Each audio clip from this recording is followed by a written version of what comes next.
way from Providence, Rhode Island, in the Minute with Mary studio, welcome to the Potterverse. It's a podcast dedicated to the book and film universe of Harry Potter. So grab your favorite wands and those time turners, and let's step into the night to pursue that flighty temptress adventure.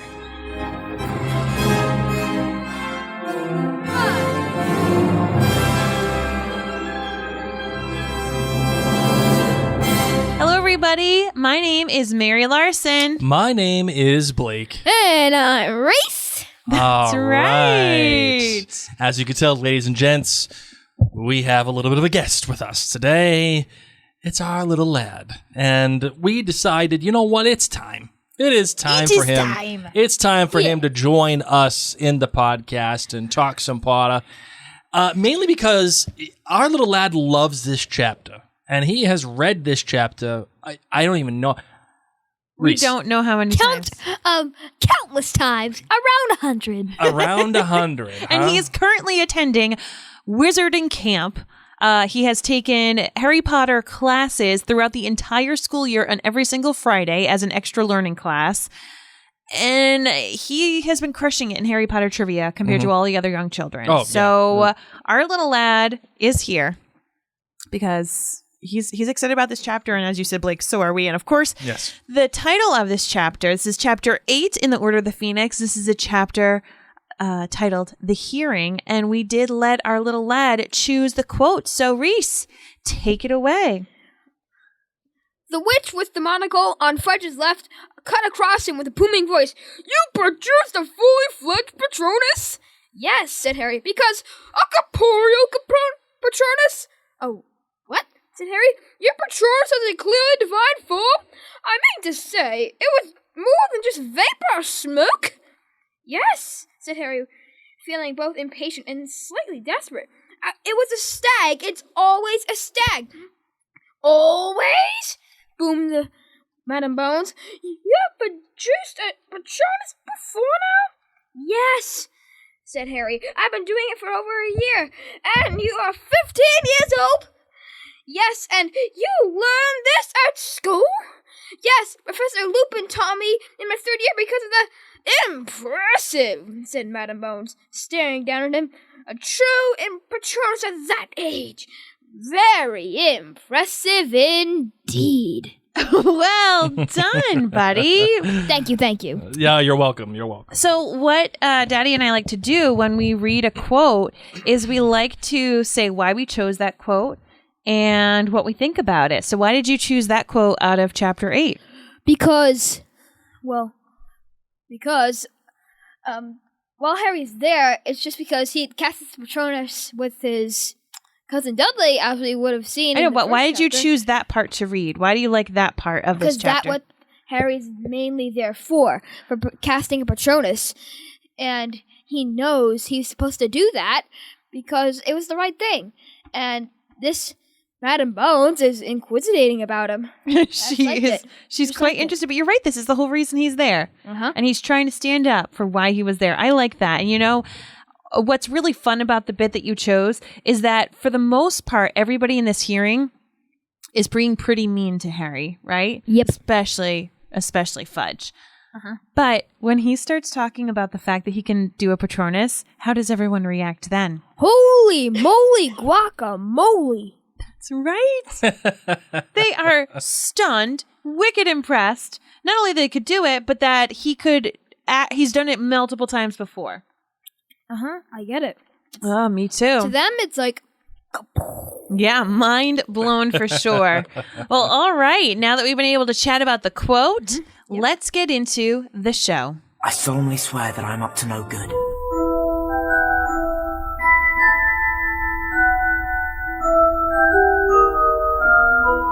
So as a little recap, my friends, if you haven't recently read this chapter, this is the chapter where Harry attends his actual hearing, seeing as how the title of the chapter is The Hearing.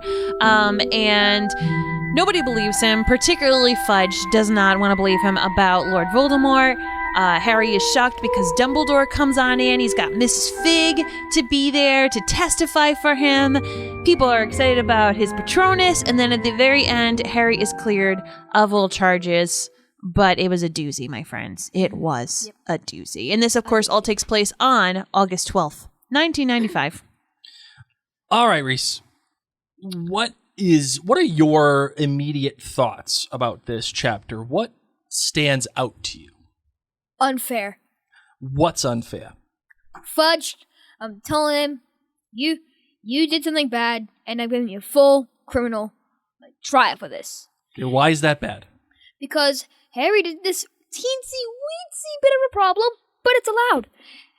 That's what I'm getting. Fudge is doing something that is totally perfectly clear in the law, and states in Clause 7 that if a witch or wizard is in deadly mortal peril, you can use your magic, even in Muggle presence. The law clearly states that in the wizarding world. Yeah, and here's my other question for you.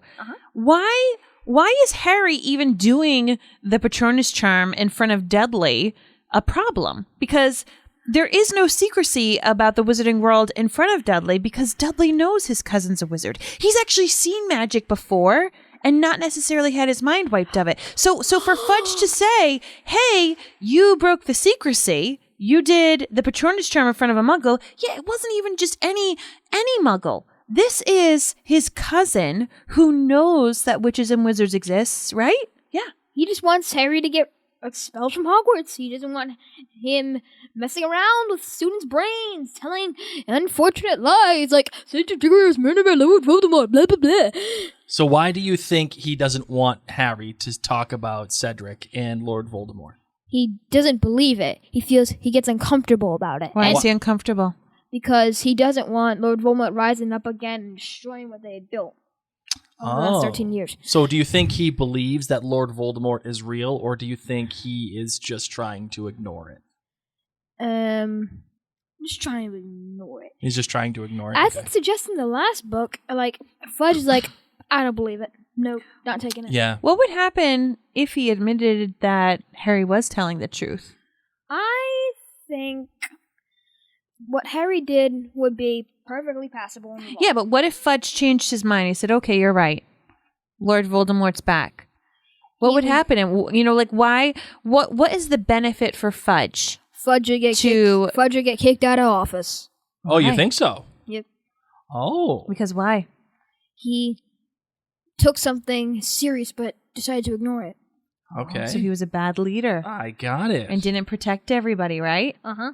I think you're onto something there, right? So would you say that Harry is dangerous to Fudge? No. In Fudge's opinion. In Fudge's mind. In Fudge's mind, Harry is a gigantic threat. He's just trying to make him lose office. But, as Fudge might suggest in the later chapters... Yeah, you can do spoilers. Spoiler alert! Fudge believes that Harry is telling the truth. Right. So my next question for you, buddy, is does Fudge have a point, though, when he says, listen, this Harry Potter kid, he's done so much magic in front of Muggles. This is just another thing that he's done. This is the reason why we're putting him to this trial. I say that, Harry was passed off for that. He was passed off. And anyway, he did not even do that horror charm in the second book. Okay. A house elf did this. But Fudge says, ha! Look what this kid says. He built a story about a house elf being in a Muggle house. Yes. And it's true. Dobby trying to tell Harry, you can't go back to Hogwarts. So here's what's wild, right? So in book 2, because we bring all these references up, right? We bring up that this is not Harry Potter's first offense. What Daddy and I like to do sometimes is we like to pretend we're other characters. So say you're Madam Bones, right? Just say you're Madam Bones. Shocked. And right? And here Fudge is saying, here's wee little Harry Potter who has now broken the law 3 times. In his second year, there was a hover charm. In his third year, he blew up his aunt. Oh, okay. Now and now we've got this Patronus issue. So what's really remarkable is that we had the hover charm by the elf, right? Uh-huh. And Dumbledore even says, oh, you don't believe it? I've got the elf at Hogwarts. I'll bring him right in. Guess what? Harry didn't mean to blow up his aunt. Even Fudge said in the third book, even of the best wizards lose their control. do some magic that they didn't expect. Exactly. So how could Fudge forgive him then? Because that's exactly what I wanted to bring up. In the third book, so his second misdemeanor, his second time accidentally doing magic when he really wasn't supposed to, Fudge welcomed him with open arms. He said, no problem. Everybody does this every once in a while when we have big emotions. So he forgave him then. But then... And yet now, here in book 5, he's holding it against him. He's acting like he didn't forgive him of that. Well, I think Fudge has now changed his mind about that. And I think he's thinking that what he did was, like, in his mind, wrong about comforting Harry and saying, everybody does that. Or is it smarter for Fudge to protect his job to lie and say, oh, no, that wasn't okay? Oh, I see where you're going. Fudge just wants to keep his job. He wants to have multiple power. That's right. And so maybe he forgave Harry back then when he was trying to be nice to Harry. Why was he trying to be nice to Harry? Oh, I don't know. Because who was out on the loose? Death Eaters. Sirius Black, man. Remember? Oh, yeah. So he had to be nice to Harry then because he could have lost his job then. Right? He got in trouble because Sirius Black was gone. Yep. So do you think that Fudge really believes that Harry deserves this trial? Or do you think he's just doing that? Or do you think he knows he's wrong? He knows he's wrong, but he just doesn't. I think he believes Harry fully needs this trial. Yeah. But look at Harry. He doesn't even mean to do it. He has forced to do it. Look at Fudge giving him a full criminal trial. Yeah, one that's kind of reserved for Death Eaters, right? Because they're in that same courtroom that in book 4, Bellatrix and Barty Crouch Jr. her husband her husband's brother was sent to jail. Yeah. Right. Forced in prison. So what does that tell you? Do you think that Fudge is trying to say something by using those same courts? He wants Harry in Azkaban. Ooh. That would not go over well, Do would you it? think he's trying to say to people that Harry is just as bad as Bellatrix now? He is trying to make up this cockable story that Harry is trying What kind of story? To Fudge that all this cockable story stuff that have Voldemort being back. I think Fudge believes that Harry just wants it for fear. Out of fear? Yeah. Everyone believing him, everyone fearing that, and Harry gets all the worshipness, all the stuff, and Fudge says, hey, what happened to me? Oh. Am I like a next door neighbor? So you think that Fudge is a little jealous of Harry? Yeah. Why do you think he's jealous of Harry? Because Harry's getting all the attention. Yeah. And he's the Minister of Magic. He's supposed to get all the attention. And he's thinking, wow, if I get rid of Harry Potter, I'll have all the attention again.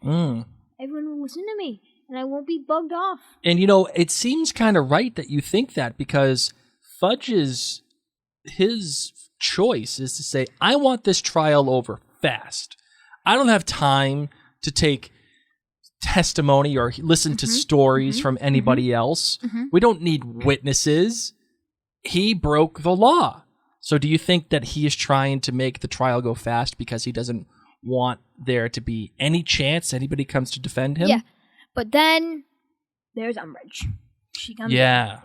So what do you think about Umbridge as when she is introduced in this chapter? An ugly toad. She's an ugly toad, huh? Harry, in his opinion, when Umbridge leans over the wall, like the balustrade, he sees a flabby toad-like face, and when Umbridge talks, surprised. He hears a high girlish voice. He was expecting a croak. That's how much she looked like a toad. That was Harry's first impression of her. And aside from what you know about Professor Umbridge, because you know a lot about her right now. Ugly toad. Yeah, but what do you think about her in this chapter? Do you think that she's nice in this chapter? Do you think that she's mean? Do you think that she... Because when I first read it, I just kind of glossed over her. We're being introduced to so many different people there. That was just, I think she... Oh, but then she suggested the Dementor. She's covering her tracks. It was actually, spoiler alert again, she sent the Dementors. I think she's trying to cover up her tracks by saying there are no Dementors outside Ministry's control because the Dementors listened to us. Yeah. And so it's interesting, there she is just in the shadows. And I kind of loved that because, as I said, when I first read this book, it wasn't necessarily something that I paid attention to. However, there was someone that I was paying attention to, not only Cornelius Fudge and Albus Dumbledore, but Percy Weasley is inside this courtroom. Yes, he is. Percy Weasley, who we have hung out with now for four previous books, and who honestly has spent a lot of time with Harry Potter. And Percy's interaction with Harry is nothing. But then, she turns on him. Yeah. I think he's now more loyal to the Ministry than his own friend. Do you know that there are some people who believe that Percy may have been actually a spy for Dumbledore? Really? And that maybe he's the one that sent Dumbledore the note that the meeting was early and gave him the heads up? I think so. You're getting on the track.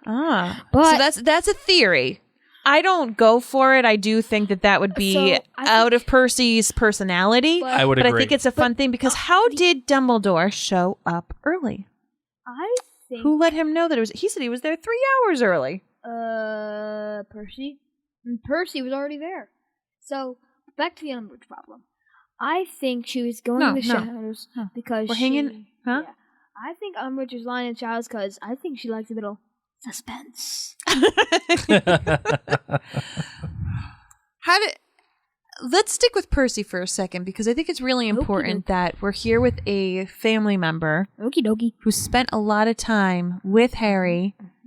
And yet, here's Harry in like the scariest situation he's been in, Son's death and Voldemort, the million times he's hung out with Voldemort. But like here he is in this grown-up person trial, and he sees a familiar face, and Percy just treats him like nothing. I think he is trying to act like he's on the Ministry side. Actually, if it's not, he's 2 and 2. So... either he's a very, very good actor for the Ministry, or he's actually on their side.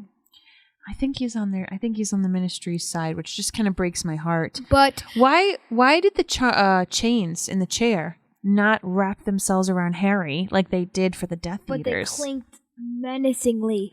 Oh, so they were like warning a little bit. I think Fudge re-enchanted them, thinking, well, if Harry Potter's done a crime, maybe they'll just wrap around him. But he didn't do fully a crime. So I think they What if they're like a magical truth-telling thing? Like a polygraph test. Yeah. But chains do it. But they see like Veritas Serum, but in chains. But then they see his mind. He's like, you've done magic before, so I'm telling you, don't do any more. The chains are saying this to Harry? Yeah. And then Fudge, like, in his mind, crap. Oh, yep. Interesting, my friend. Well, of course, we come on in, and as I said, Dumbledore pops on up, and he just makes a cozy little chair. Dumbledore loves all things cozy. He loves his cozy food, his cozy socks. He loves to knit, and he loves cozy armchairs. He's just so chill. He is so chill. I took it as like Dumbledore was mocking the whole process. Yeah, like he just lying back in that soft armchair, like just taking like this isn't a big deal at all. Just taking just taking his time as if Voldemort never existed, and he's acting like he's in his office at Hogwarts rather in a dark place in the Ministry of Magic with loads of people surrounding him next to his student. Right. I almost look at it like all of Dumbledore's actions, Mary, in this chapter are satirical. Right? Like he's making fun of the trial by conjuring up a recliner, essentially, right?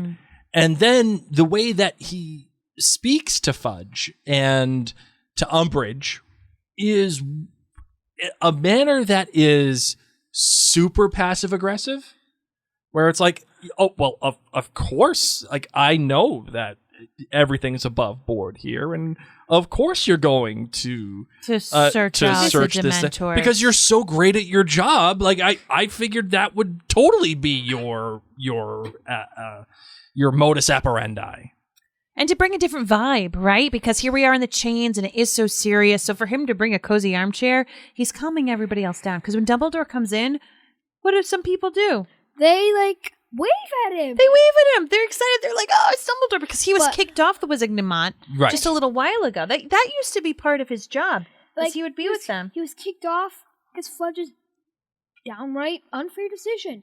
So, also, I think all the stuff that Dumbledore used in this chapter is so chill. Like, he's lying back in that armchair, he's like, giving rebuttals every time.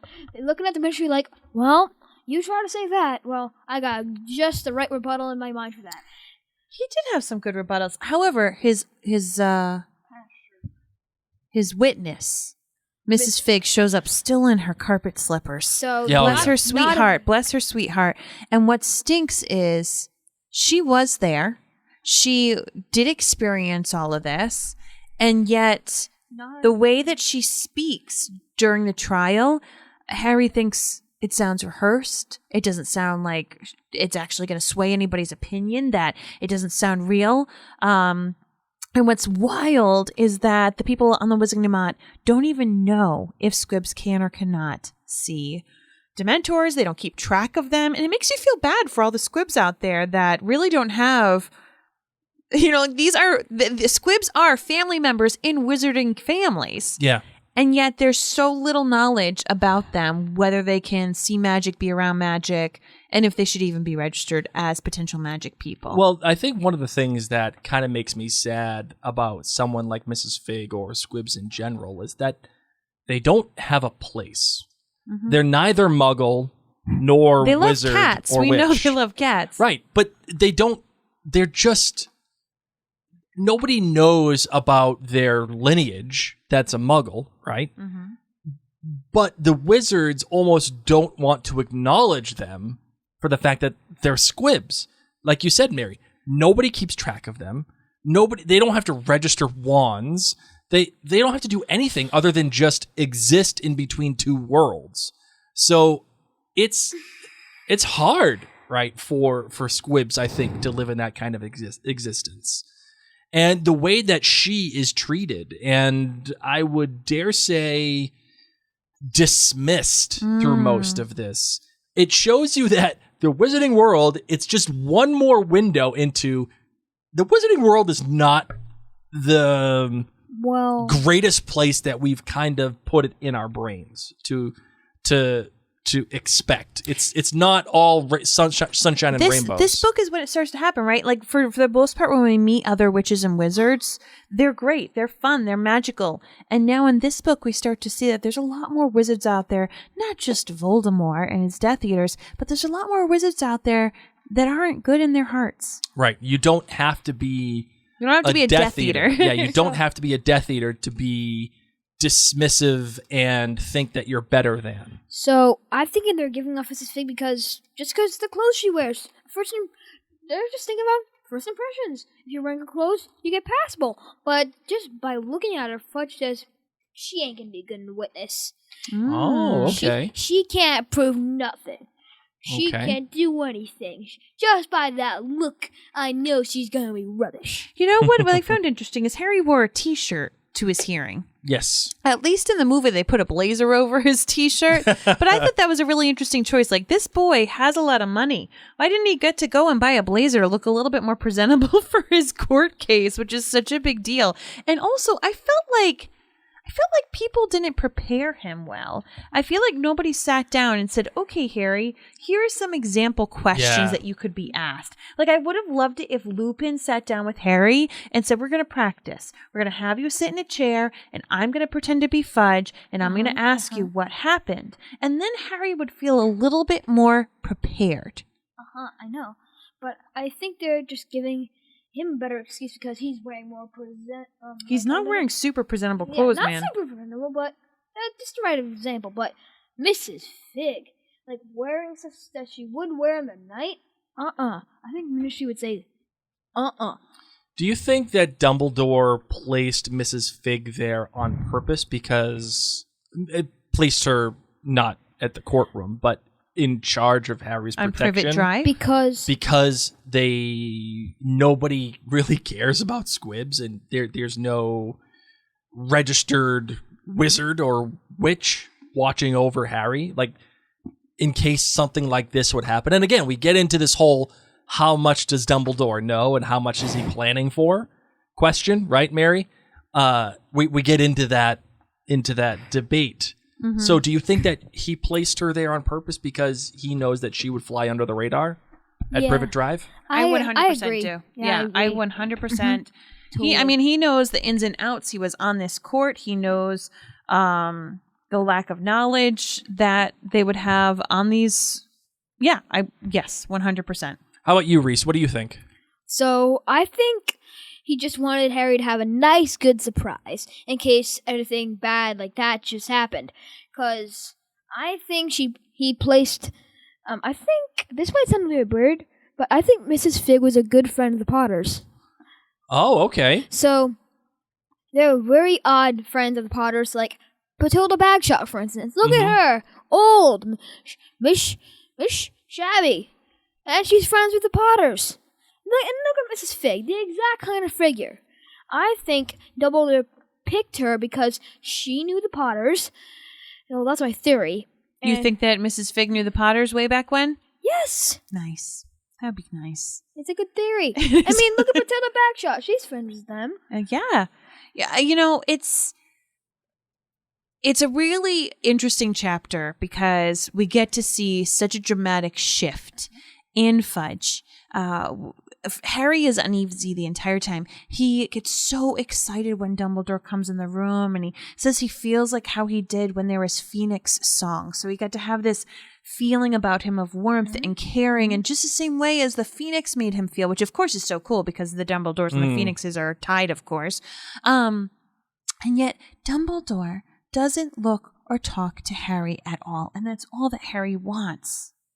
Yeah, what do you think about that, Reese? I think Dumbledore is acting a little weird, but my theory is that he's just afraid Voldemort might possess Harry any minute. Because back then, Voldemort was just old, which doesn't have his form power yet, but now he's afraid to look at Harry because Voldemort may see Voldemort in those eyes. But the weird part is, in round 2 books, Harry finds out that a bit of Voldemort's soul was attached to him all that time. Yeah. Oh, okay. So, do you think it's fair for Harry to be upset with Dumbledore? Or do you think that Harry should understand that Dumbledore is acting the way that he is because he's trying to protect Harry? If Harry ever knew about that... So, if Harry ever knew that Dumbledore was looking at that, like, doing that kind of gesture, I think he'd understand.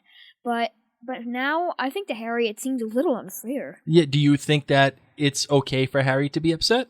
Or do you think that he should have more patience? He should. Everyone has the right to be upset. Harry should know. And Dumbledore will tell him. Harry's just like, why won't you even look at me? I just want you to look at me just once. So do you think that's fine? It's to Harry, it's not. To me, yeah. No. What's your opinion? No, it ain't fine. Harry likes Dumbledore, and Dumbledore knew Harry so long, but now look at this. Ignoring him, as if he was not when even he's a human being. when he's in his time of need, right? Right. It's so sad. It is so unlike Dumbledore. It is so unlike him as we've known for these past 4 books. And here Harry is feeling more alone than he's ever felt. It's not even like he has a parent to accompany him on this trial. The only person he has to really help him is Mrs. Figg. Yeah. Interestingly enough, Dumbledore didn't have Dudley come and be a witness, because that would have been another great witness. Right, I don't know if but Dudley would have come. Dudley wouldn't have been able to see the Dementor.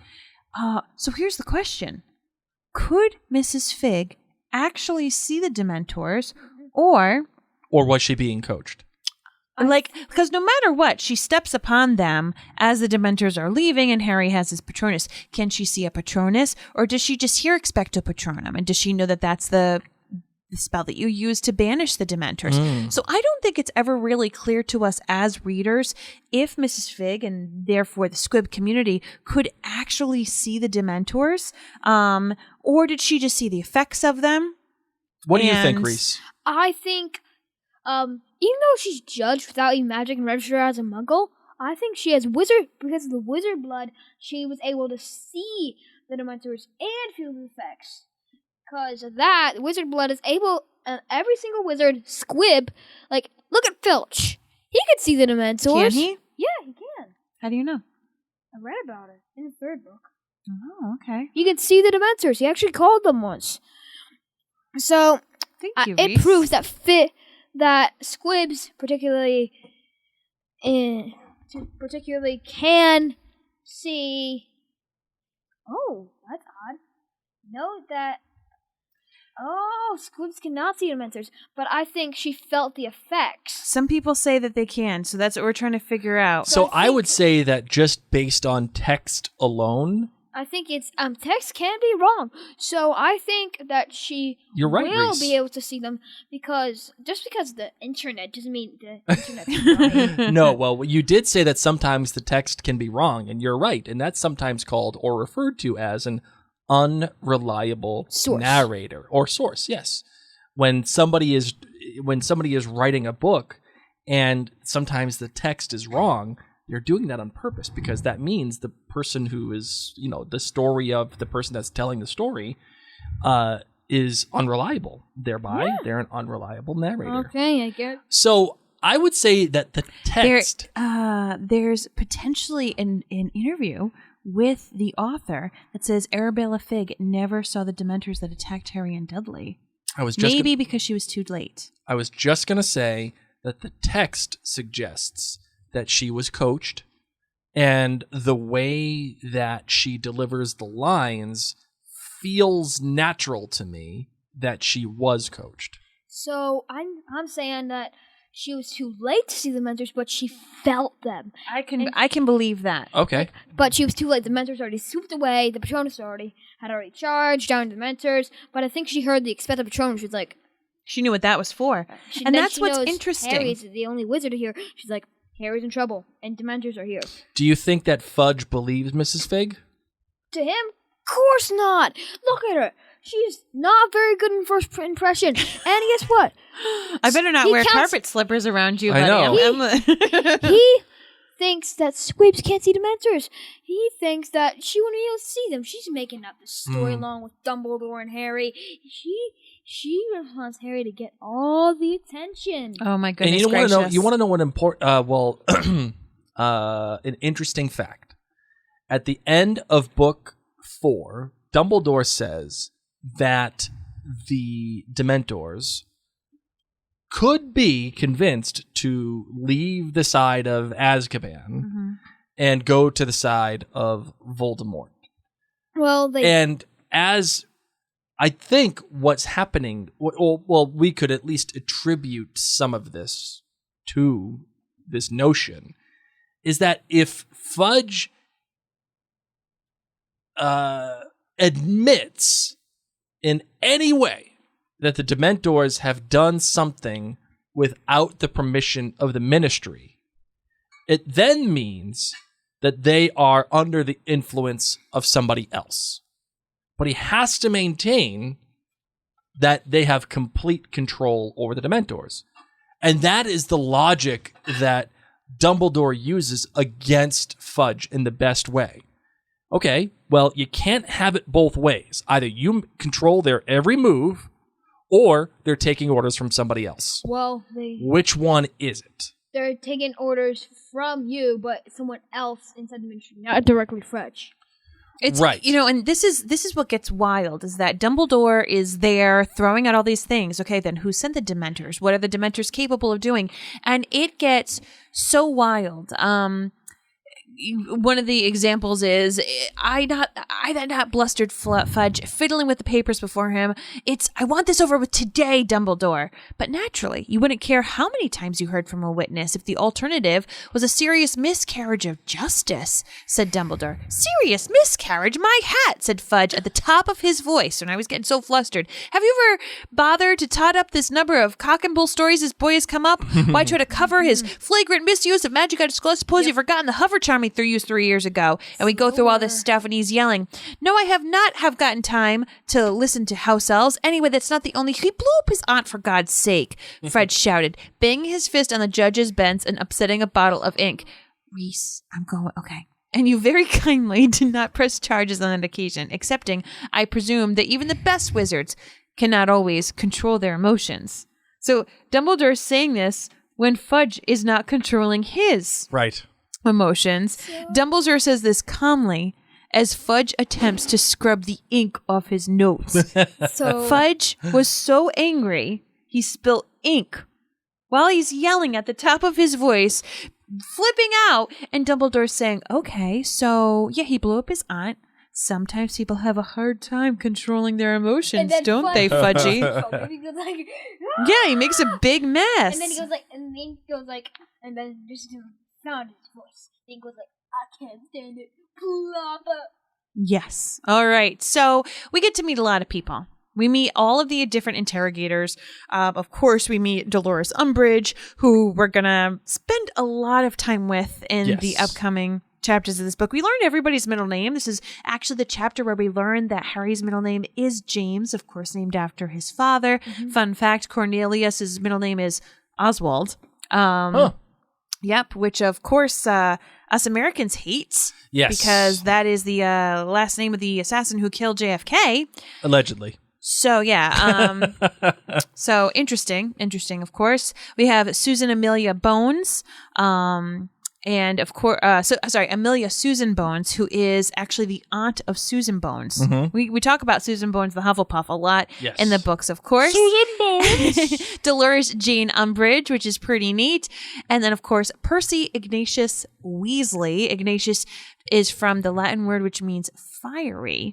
And some people think maybe Molly and Arthur did that because of his fiery hair. But actually, we all know is... Yeah, he does have quite a fiery temper, of course. So I just, this chapter is so great. Yeah. What I think this chapter does really effectively, Mary, is that it tells you how far the wizarding community, and in particular the Ministry of Magic, and even more in particular Fudge, is willing to go to make sure that his agenda is carried out. When he says laws can be changed. Yeah. That, to me, is one of the scariest things in all of Harry Potter. Because it goes to show you, it almost gives us a clue that the wizarding world is even more malleable and susceptible to corruption than even the Muggle world. What do you think about that? I think that is a beautiful thing to bring up, and probably different in different countries and states and things like that. But yeah, I mean, we definitely have for this to be as wildly malleable. Perfect word, Blake. Perfect word. Thank is you. true. Because, of course, here in the U.S., we are judged by a jury of our peers. Yes. And I think that is a really different and special thing that we have here in our country. There are special rules, of course, that apply to people who are younger as well here, you know, what if they've broken or they're being charged of different laws. So that's something that we do have in common. But I do think the fact that we're here judged by a jury of our peers, I think that is very different and special. Well, yeah, I think the baseline argument that many people would make about humanity is what separates humanity from non-humanity is our ability to write and enforce law, right? And then live by that social contract. I think that's a fair argument to make. And we, I think, judge ourselves by the application and effectiveness of law, right? And of course, what is just and lawful in one group of people is that's subject to interpretation, and it is. I think our punishments are better than the Wizarding World ones, because of course, like there's monetary fines that we get, and also they get Arthur Weasley gets gets charged money because of the Muggle car. But it's not like we have Azkaban. It's not like we have, that like was terrible even for Hagrid. We don't have Dementors. And then in the Fantastic Beasts, Goldstein is above that like death potion liquid crazy thing. But I want you to think of it like this. The head of the government, in order to get his own way, has now made a proclamation to what would consider to be his largest rival about a kid. Laws can be changed. It would be like President Biden making a point. The current president making a point to the government saying, "Yeah, I know that the Constitution has been around for God knows how long, but laws can be changed just to make sure that I get my way." That's scary. That's a scary thing. I feel like things like that have been said by lots of politicians within the past decade. I would agree. But when you talk about how direct and in response to, like, the fact of the matter is, it's great that laws can be changed. Absolutely. Yes, laws can and should be changed to develop with humanity and with time and with philosophy and greater knowledge of who we are as a people. But when it's only done for self-serving purposes, in a way to punish somebody so that you can reaffirm your own power, that's not great, Bob. Yeah, not great, Bob. Not great. All right, do you have anything else about this chapter that you'd like to discuss, my darling? I just have to note that this chapter portrayed in the film was amazing, because as they describe how everyone's sitting, how the room is, Harry's walking down the hallway and there's that black door. I just feel like visually the Order of the Phoenix movie did this scene justice. Totally. I think it was really, really cool. I like that Percy's actually acknowledged by his real name. Okay, so remember how Percy's been called all different names all this time? Wemby and Weaselby.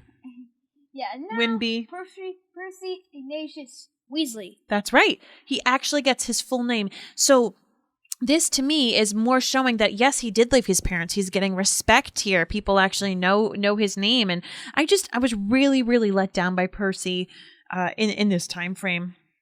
I think they're just like trying to get him on their side because they want some kind of special authority to get inside Dumbledore. See, this is where I like that you're going here, Reese. Because the Weasleys are very close to Dumbledore. So Fudge thinking, if I get one of the Weasleys to join us, basically one of the Weasleys who already worked with the Ministry, I think we'll be able to get inside information on Dumbledore.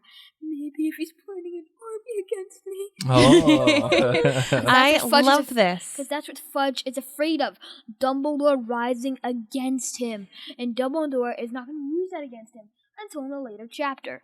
So, like, how brilliant is that? Percy, who has been pushed aside left and right, a middle child in his ginormous family, is finally getting recognized. And I think you're onto something, that this is a very brilliant move by Fudge to say, I am going to let Percy Ignatius Weasley work for me, whose parents are in the Order of the Phoenix, even though he doesn't know the name of it. He knows that they're still somehow in cahoots with Dumbledore.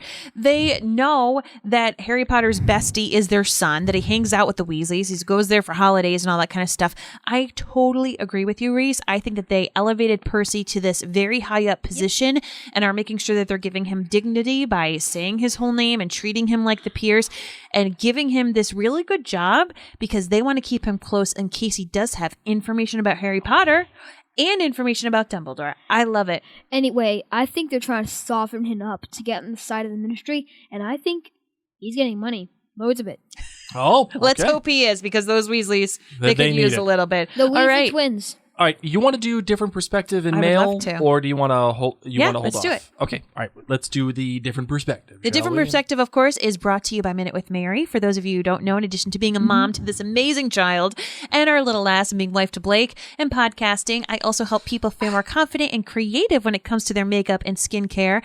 I actually, here in the month of July, am running towards a really big goal that I am actually at 85% of the way to. So if you need a refill of any makeup or skincare, or you just want to try something out, please head on over to minutewithmary.com. And if at any point you have any questions about it, just feel free to reach out to me on social media.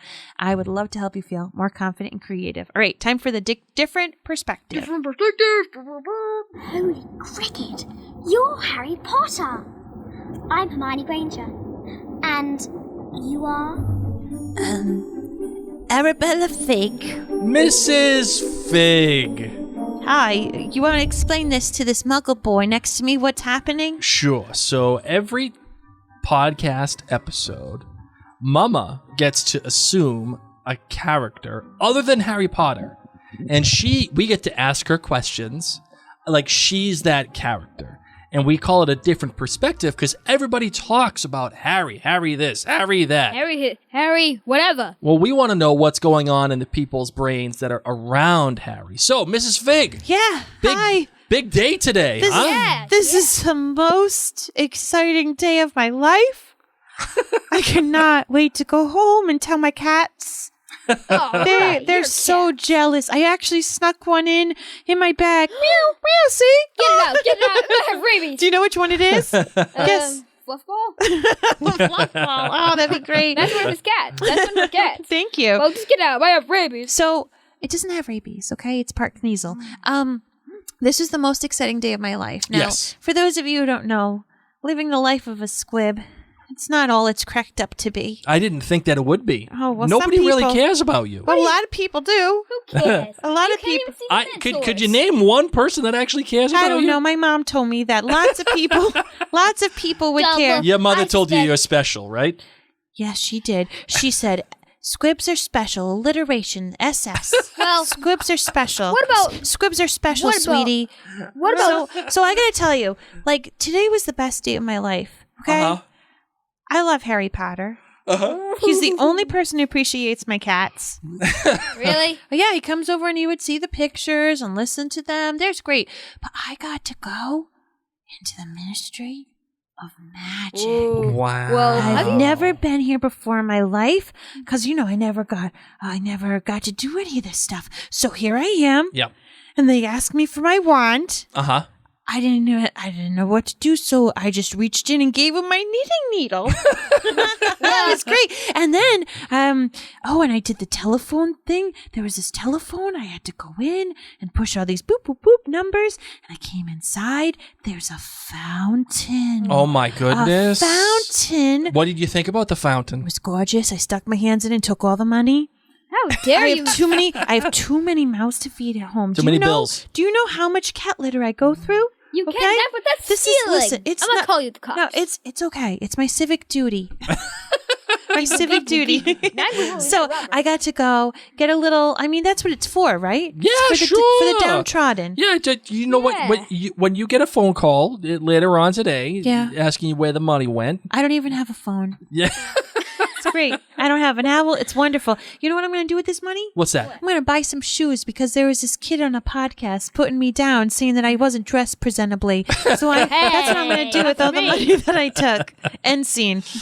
Oh, good job, Mama. Good job. All right, we've got some emails. All right, you ready? All right, Yes. so let's get to the emails.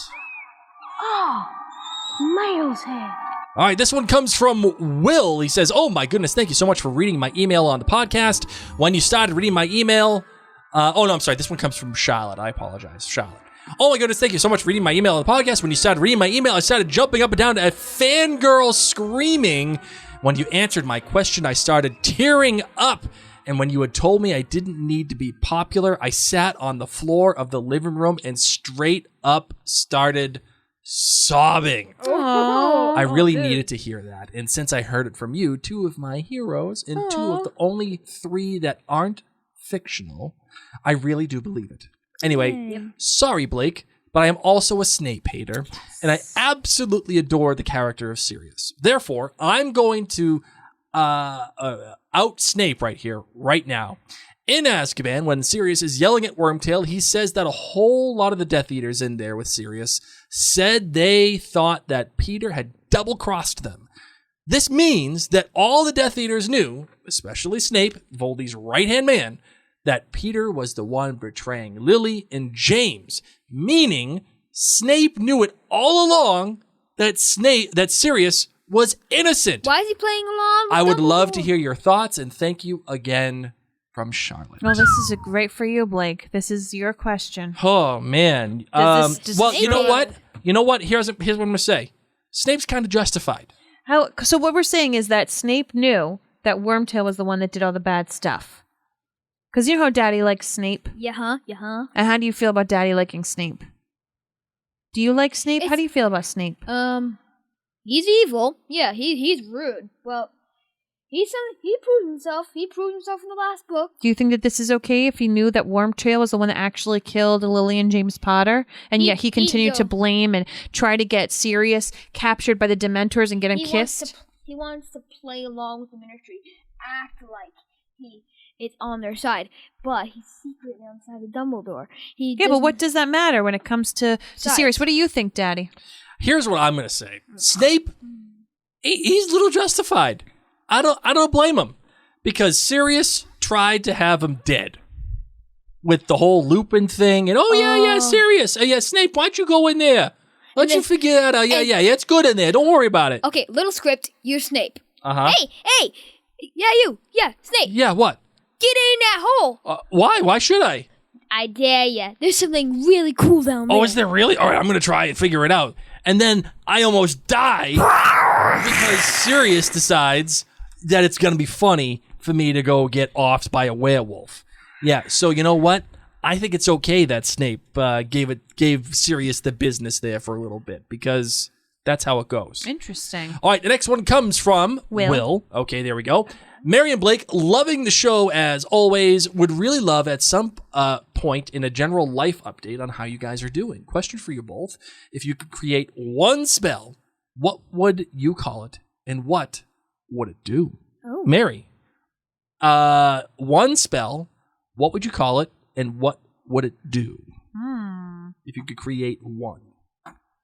I'd create, the first thing that came to mind, so please don't judge me on wanting world peace and giving the typical Miss USA answer, because this is truly what came to my mind, is I would have because most people don't have maps. I would have a spell that would make a room smell like whatever Yankee Candle you want it to smell like. Mine? Just make it smell good. Like buttercream. At all times. Fresh apple. You're doesn't even have to be Yankee Candle. It can just be any kind of a scent thing that you like. But I would love to just be able to be like Christmas pine. Yeah. Cinnamon strudel. Here's what I'm going to say. Clean linen. The best Yankee Candle smell there is. In your opinion. And it's no. It's a fact. Okay. Fact, not opinion. And it's by a mile. Is buttercream. You cannot go into a house and smell the buttercream. Buttercream is actually 25. What do you mean 25? It's on the top 25. It is 25. What's number one? I'm scrolling to it. Okay, there's 25 of them, so you got to give me a moment. What? I'm already up to 16. All right, you got 16. Okay. All right, let's at least get to the top 10. Oh, Clean Cotton is number 4. Autumn Wreath is number 3. Macintosh, that's the one I like. Number 2. Number 1, Pink Sands. Want to know what I've never smelled? Garbage. Pink sand. Pink Sands. Pink Sands brings the garbage. delicious smell of floral citrus and, of course, the beach to your home any time of the year. Nope, garbage. Candlejunkies.com. Read it If somebody told me that Pink Sands was number 25, okay. I'd love it. All right. I'll co-sign. What's your favorite smell? Buttercream. Thank you. And the spell. Reese knows. What would be your spell, Reese, if Well, you could make a spell? If the word it said Draconis, Okay. and it transformed you into a dragon in case you're like in a tricky situation. And anyway, if you're like a Dementor, you wouldn't need a Patronus. Anyway, they can't read and all that happiness from away from. They only get it from humans. And if you're in like a deathly situation, they come and spells at you, and they're like, bye bye. Gotcha. Okay. Blake, what's yours? I don't know. I really don't know. Some kind of protection spell? I don't know. I have to think on this one. We're gonna have to think. I'm gonna have to come back to that. Okay. But thank you. And Will. update in life? Things are getting better. I would say Mary's health is getting better for the most part. My imagination's getting better. Your imagination is getting better. And I'm still dealing with things. Yes. But I'm loads better than where I was a year ago. Yes. All right. This one comes from Kevin. Kevin is a Slytherin from Canada, and I started the Potterverse just under a month ago, going on an absolute binge every time I was driving, relaxing, or doing my university coursework. Yay! Today, I finally caught up and became an annual Nerd Clan member. Oh my gosh, thank you. And I'm carefully considering which podcast to listen to next, as I have not watched any of the shows that you cover. If I had to make a recommendation, Kevin, I would we don't know say- what Kevin's preferences are. Well, just based off the fact that he likes Harry Potter, I'm going to say Rings of Power. Go check that out. Check out the Rings of Power. And then if it's not Rings of Power, check out The Last Kingdom. I think Yeah. those are two very good shows. Yeah. And welcome to the Nerd Clan, my friend. Welcome. My background is in child and in youth care with a background in trauma and child development, so the storylines of Tom Riddle and Draco Malfoy specifically interest me. It's no surprise that The Half-Blood Prince is one of my top books, and I'm elated I found your podcast before you got there. I also love when you include your children in the episodes. Wow, this was yay! not planned at all. I swear to God. I can see them winning Harry Potter trivia nights someday. And I love that you included them, asking their opinions on their perspectives of different characters. What we amazing learning experience. Oh, well, whoever this is, I'd say thanks so much for that compliment. Oh, Who is this? This is Kevin. Kevin from Canada, who's Kevin? a Slytherin.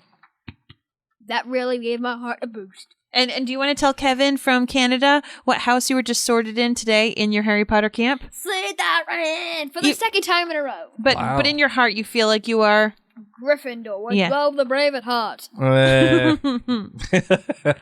Okay, so what an amazing learning experience. A suggestion is to include them in some of the few wee Hogwarts chapters left of the final books. Ooh. Yeah, I would probably agree with that, Kevin. Getting them involved with some wee Hogwarts I would agree. Here we are sticking in with the hearing. I know. chapter. Perhaps careers advice for the Weasleys tormenting Umbridge and or some Quidditch chapters. I'll leave you with a two-part question. What are you most looking forward to seeing in the Harry Potter Max series if it is faithful to the book? His answer is seeing the Department of Mysteries with all of its different rooms in the true maze with its many obstacles. And number two, if they take some liberty and do some flashbacks or side plots that were not explicitly in the story, what do you want to see? His answer is flashbacks of the original Order fighting Death Eaters and seeing more of Lily and James and hiding with baby Harry, such as when Harry is zooming around on his toy broomstick. It would be so rewarding to see Harry being loved for at least his first year compared to the show, compared to how he's treated at the Dursleys. And I think Blake would like this last one. Adding a Sirius and Wormtail fight clip where the Muggles are murdered would mean less exposition in the Three Broomsticks. Your show is amazing. Hoping to catch a live one soon from Kevin. All right, Marvin, what do you think? What would you like, number one, from the Harry Potter Max series?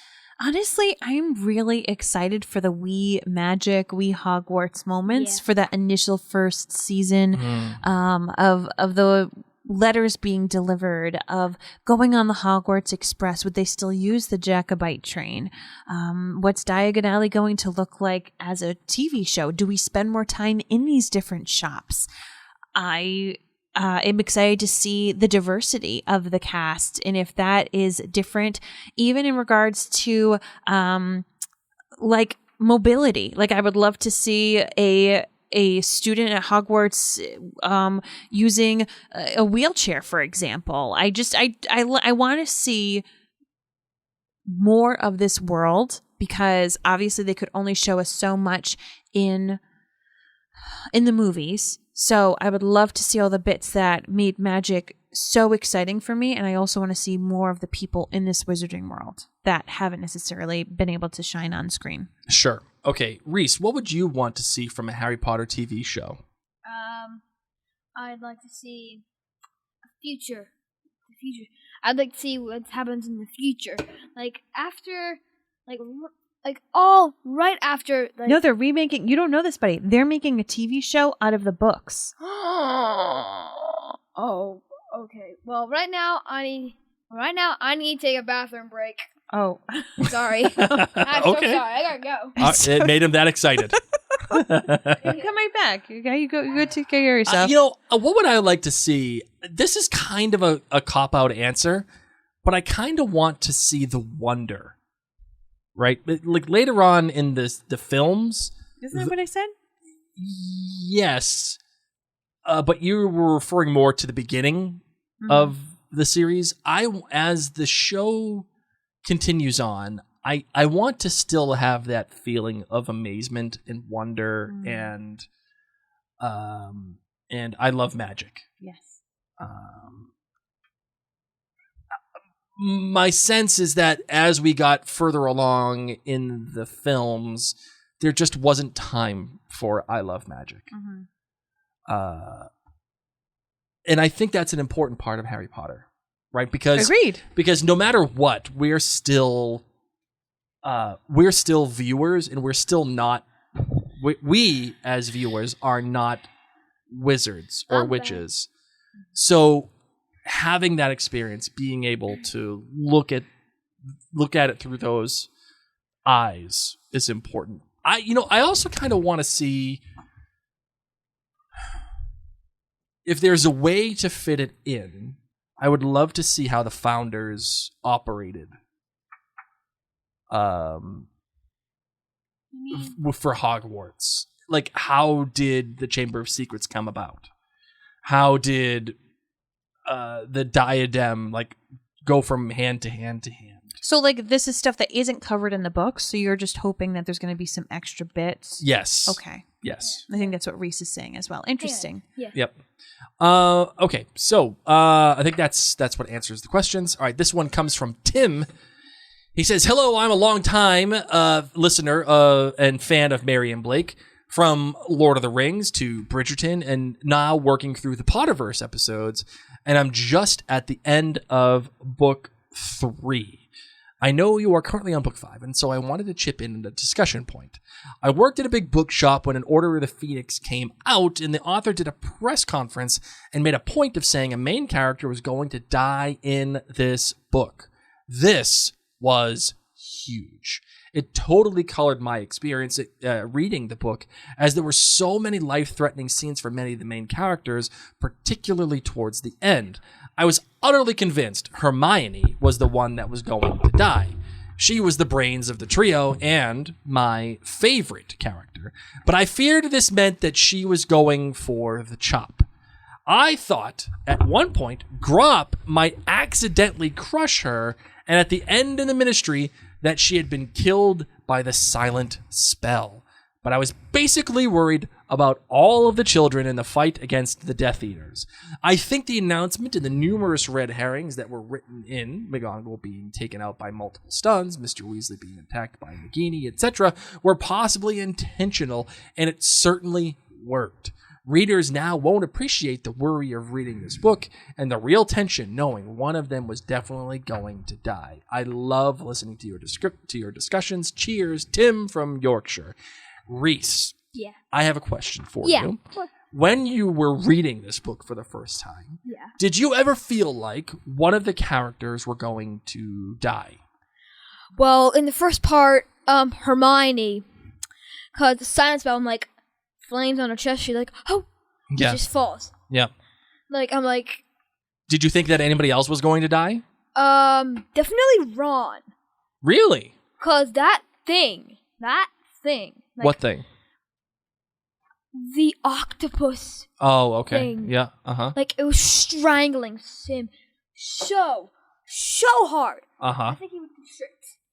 Oh, okay. All right.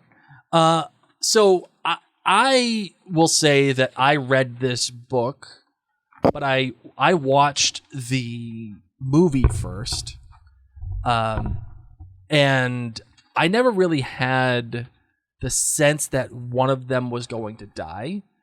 I had more of a sense. I was more shocked that Sirius went out the way that he did, and it felt so sudden, and it felt so unfulfilling, Unpredictable. Yeah, it was like he was gone, and that was it. But Harry thought like he appeared on the other side. Harry believed he was still alive, but then he found out the ugly truth. Yes, I was convinced that Sirius was coming back, like that they would discover a way to bring Sirius back for all the way up until the end of book 7. Like I was convinced he was coming back, but he never did.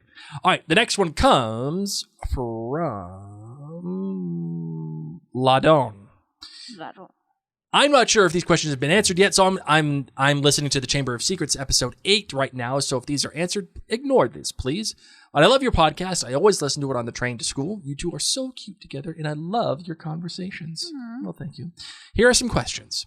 I always wonder why the Ministry doesn't use Veritaserum to prove Sirius's innocence in being a Death Eater, and when Harry has his trial because of the Dementor attack. What are your thoughts on that? Why didn't they use Veritaserum? I think using Veritaserum on underage wizards is a big no-no. Yes. But also, I think that people can use brain strength and go against a Veritaserum just like any kind of polygraph test. Sure. So I think it would be a big nothing, because in the laws in Clause 16 it says not a Veritaserum.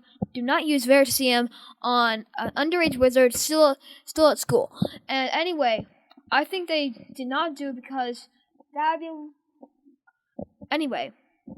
So they basically they don't even want to know the answer. They just want to have the answer that they give. Yeah, they just want the he's answers guilty. that they want. And I would also say about Snape and Sirius, particularly Sirius, that they had the answer. And whether or not it was true, the fact is that they had their answer. It was Sirius. And when the parents of the boy, who lived is killed, they need an answer quick. And it just so happens that Sirius fits the bill. So that's what I think happened. Do you think that truly that Snape was a good person? Forget Alan Rickman's performance, but just think about the character himself. He called Lily a mudblood, joined the Death Eaters willingly, only warned Dumbledore because Lily was at risk. He didn't truly care for James and Harry. Killed Dumbledore. He bullied literal children. Like, he was Neville's worst fear. And killed Dumbledore. And he made fun of Hermione's teeth. I get he didn't like Harry because he reminded of James, but what about all the other kids? And the worst one? Yes, he did protect Harry and did the right thing in the end, but does that make him a good person? It's not like he joined the Order of the Phoenix and became a spy for Dumbledore because he thought what Voldemort did was wrong. What are your thoughts? What are your thoughts, buddy? Well, I'm saying, all the best stuff. The worst he did? Kill my Dumbledore. I'm, revolted. So do you think that Snape is a good person? Yes, because Dumbledore had told him to do that. And I think he's a good person deep down. He really wanted to protect Lily. At the last moment, he lost her. Okay. He just doesn't like Harry just because he reminded him of James. He just and then he was actually protecting him. And he died.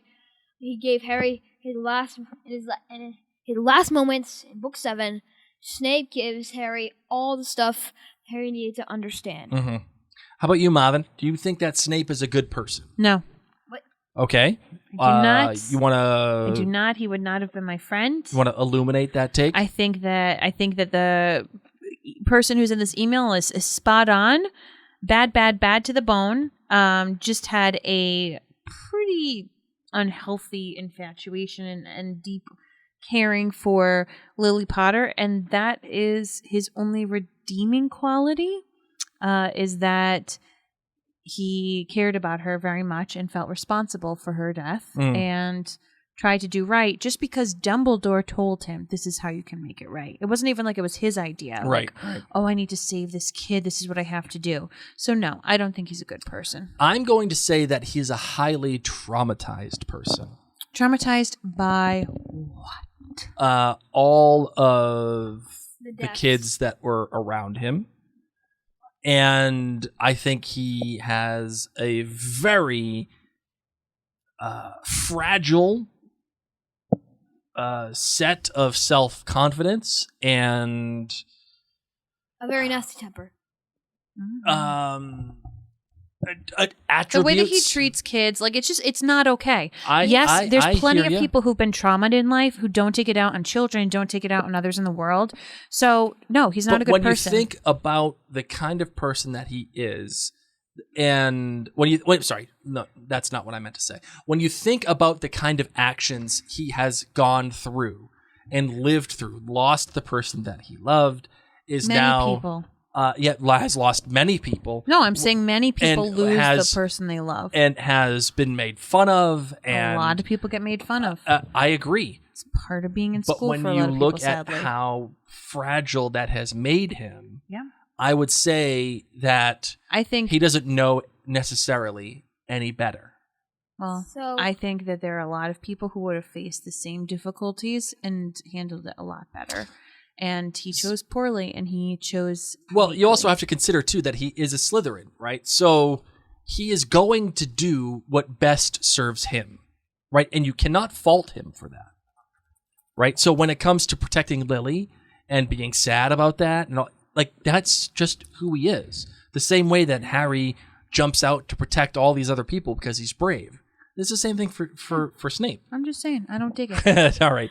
Do you think that Dumbledore could have trained Harry more earlier to hunt Horcruxes, or just Yes. tell him more about everything? He should have trusted Harry and tried to give him as much as he possibly He tried. I get why he had to stay at the Dursleys, because he just had to call that a home in order for the blood magic to work. But like Snape said, he raised him like a pig for slaughter. Everything was for the bigger picture, but that got Harry hella trauma. Agreed. Yep. I agree. I don't know if he could tell Harry everything, but I think he probably Could have shared a lot more. Could have at least explained you need to be at your grandparent or your aunt and uncle's house because of XYZ. Yes, there's That wasn't evidence. part of it. I think there's evidence to suggest that Dumbledore knew more about Horcruxes as far back as Book 2. Could he have given Harry some more training? Yes. Yes, I think so. What is your favorite creature and why? Creature? Yes, creature. Just what's your favorite creature? Magical creature. Hungarian Hotel. Oh, nice. How about okay. you, Blake? I'm gonna say, the horse people. Centaurs? Centaurs. Centaurs are cool, man. Wow. I Chill. love centaurs. They're chill. They're awesome. They're anything but chill. Yeah. But they know what to do. They know yeah. what they're doing. What do you got? I mean, I feel awkward because I love Dobby and he's an elf. And so technically he's a magical creature. Yes. So I would go with the elves. All right. Do you think that there should be a Marauders show, like a retelling of the fanfic All the Young Dudes? No. Yeah. I would love to see it, but I would rather see the Founders first than the Marauders. I'd see the Marauders. Because I think you know it would how the actually Marauders really, go. I think it would make us not like James and Sirius for how they Ooh. treat Snape, and Lord knows who else they picked on, and Pettigrew. Right. So I actually think we would leave it saying like, ew, why did I mourn these people? Yeah, sure, fair enough. How would your parents have reacted if you, a Muggleborn, got your Hogwarts letter? How would you have reacted? Would you believe it right away? Okay, if you got a Hogwarts letter and you found out you're a wizard, how do you think Dad and I would react? Scared for me. Asked me, "Are you sure you want to do this?" I said, "Yeah." Oh. And you'd say, "Okay, if that's what you want." Okay. Marvin, how about you? My parents at the age of 11 Yeah. would have told me no.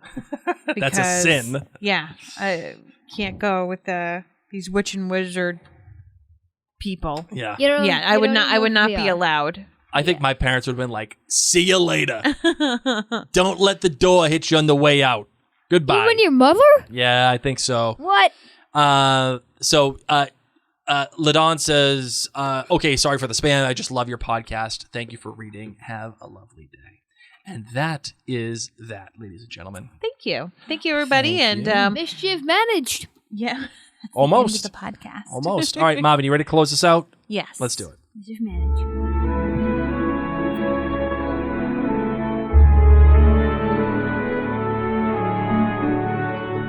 Thank you all so incredibly much for tuning in and for also allowing our wee little lad to join us for this podcast episode about the hearing. Blake and I are ever so grateful for your patronage, and we do want to let you know that we just hit 900 friends at jointhenerdclan.com as of today, the day that we are recording. And here on the Potterverse, we told you that we were going to send you some stickers. So Blake is going to start designing our magical little stickers so we can send you a Potterverse sticker in the mail. And if you are a patron at jointhenerdclan.com and you want one, we're just going to need to know. So we're probably going to put up a post there, and you'll just need to comment below if you would like one of the stickers so we can send it to you. Yes. So As a thank you. So I can have some words? Oh, you would like some words? Okay, you got to speak it to the microphone. Okay. So all the people who have been watching this, Listening. I hope you enjoyed seeing a new face Listening. in this podcast. And Kevin, the Slytherin from Canada, thanks so much for that message. Meant a lot to you? Yeah, meant a lot. And Okay. I hope I get to do this more. Oh, well, we hope so too. On that note, my name's Mary. My name's Reese. And my name's Blake. And my name's Felicity. Mischief managed.